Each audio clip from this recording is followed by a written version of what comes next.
একজন আসছিল, ও অনেক কিছু বলে গেছে। অবশ্য আমার বলার তেমন কিছুই নাই, কিছু কিন্তু কিছু কিছু শব্দ তারা বলেনি, সেগুলো আমি শুরু করছি।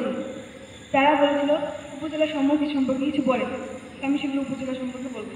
খুলনা জেলার উপজেলা হলো কুয়ারা উপজেলা, ডুমুরিয়া উপজেলা, তেরোখাদা উপজেলা, দাপক উপজেলা, দিঘলিয়া উপজেলা, পাইকগাছা উপজেলা, ফুলতলা উপজেলা, বটিয়াঘাটা উপজেলা ও রূপসা উপজেলা।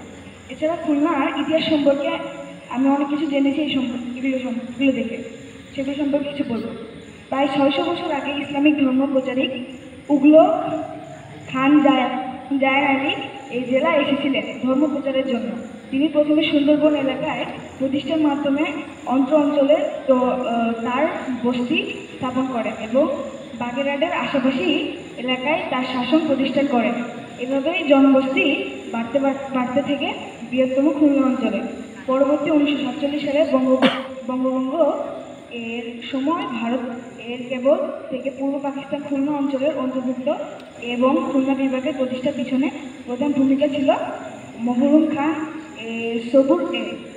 এছাড়া খুলনাতে একটি ইউনিভার্সিটি আছে কুয়েট, এখানে অনেকে আসার জন্য আমি আহ্বান করছি। এই বলে আমি আমার বক্তব্য শেষ করছি।